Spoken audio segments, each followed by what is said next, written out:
Bom, gente, eu diante de tudo que a gente está passando aí, né, nos dias atuais, com não só com a pandemia da Covid, né, mas a gente também está com problemas políticos e econômicos, né, e o negacionismo da ciência, das questões científicas. A gente está sofrendo muito com isso.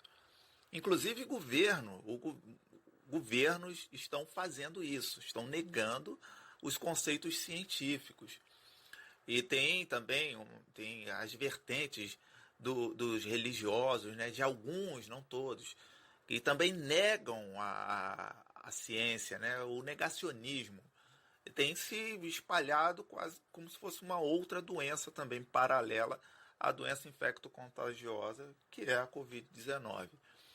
E aí eu pesquisando aqui, eu buscando, né, eu descobri que teve um governo no Brasil que ele foi completamente o oposto do que nós estamos vivendo na segunda década do século XXI. E esse governo, pasmem, não foi nem uma democracia. Foi um império, foi uma monarquia, né? E foi lá no século XIX, não foi nem no século XX. Quer dizer, se a gente for parar para pensar hoje, parece que a gente está aí uns 200 anos de atraso das questões de desenvolvimento do nosso país. E aí eu vou falar do... Primeira dúvida que eu tinha. O Colégio Pedro II, que, contrariando aí o senso comum, dizem que escola pública é pior do que a escola particular. O Colégio Pedro II é escola pública, gente. Só que é uma escola pública federal, né? E aqui no Rio de Janeiro se tem o Colégio Pedro II como o top dos colégios de ensino médio, por exemplo, né?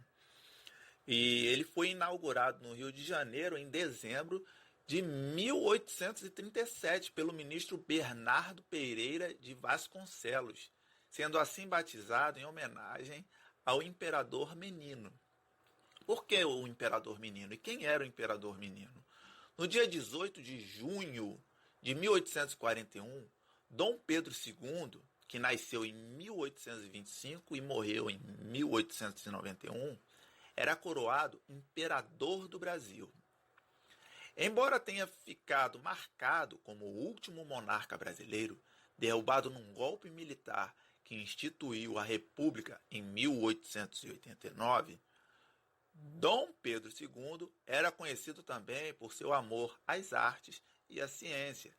Em seu reinado, contribuiu com o desenvolvimento científico do país, financiando diretamente pesquisas, laboratórios e institutos.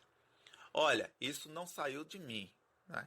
Isso está disponível em revistagalileu.globo.com. Inclusive, você pode ler lá o texto na íntegra. Em 1831, ainda com 4 anos de idade, sua história é marcada pela conturbada política onde seu pai, Dom Pedro I, abdicou do trono e deixou o Brasil em exílio. Entre 1831 e 1841, o país foi governado por regentes nomeados pelo Congresso. Embora conturbado, o período representou o início da formação intelectual de Pedro II, onde o desenvolvimento começou. Como eu tinha dito antes, durante as guerras dos exércitos de Napoleão na Europa, a família real portuguesa se vê obrigada a deixar a Europa e transferir sua residência para o Brasil. Esse fato foi importante para que o país desse largos passos rumo ao desenvolvimento. Após declarar a independência de seu pai, Dom João VI, Dom Pedro I faz um governo seguindo a linha do desenvolvimento. Mas o apogeu desse desenvolvimento foi no governo de Dom Pedro II. A gente fala governo, mas no texto original foi no reinado de Dom Pedro II, né? Ele era imperador, era um monarca. Em 7 de fevereiro de 1855, O governo imperial deu início à primeira seção de uma ferrovia que ligaria a atual cidade do Rio de Janeiro aos interiores do estado do Rio de Janeiro, aos estados de São Paulo e Minas Gerais. A princípio, o nome da ferrovia seria Dom Pedro II. O trem foi o primeiro transporte automotor terrestre da história. Um diferencial entre países economicamente desenvolvidos, os países desenvolvidos e, do outro lado, os países subdesenvolvidos.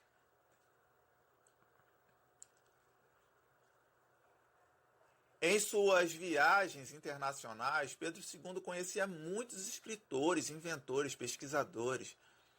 Victor Hugo e Nietzsche foram dois pensadores e escritores que receberam Dom Pedro II. Também escrevia e recebia cartas do químico Louis Pasteur, o inventor do telefone Alexander Graham Bell e o naturalista Charles Darwin, que uma vez referiu-se a Dom Pedro II. O imperador faz tanto pela ciência que todo sábio é obrigado a demonstrar por ele o mais completo respeito. Sua contribuição às ciências lhe trouxe prestígio e respeito, tornando o imperador do Brasil membro de sociedades de pesquisa internacional, como a Royal Society da Inglaterra, a Academia de Ciências da Rússia, as Reais Academias de Ciências e Artes da Bélgica, a Sociedade Geográfica Americana e a Académie des Sciences da França. O imperador brasileiro também ajudou na fundação do Instituto Pasteur, na França, em 1888. Dom Pedro II era astrônomo, ele não era astrólogo. Astrólogo é o cidadão que escreve uma coluna no jornal com seu horóscopo. Já no século XIX, já tinha essa diferenciação. O imperador do Brasil, ele estava na categoria astrônomo no meio científico. Inclusive, tinha alguns observatórios que foram fundados por ele aqui no Brasil. O primeiro observatório teve lá a mão do Dom Pedro II. Tá? E ele tinha o primeiro telescópio no Brasil, era o que estava lá no Palácio de Cristal, na residência deles lá em Petrópolis. E em 1888, né, por incrível que pareça, foi o ano da abolição da escravatura no Brasil, mas Dom Pedro II estava em viagem à Europa, nas relações internacionais do país, para desenvolver o Brasil. E ele demonstrava preocupação com a febre amarela em reuniões junto aos demais membros da Académie des Sciences.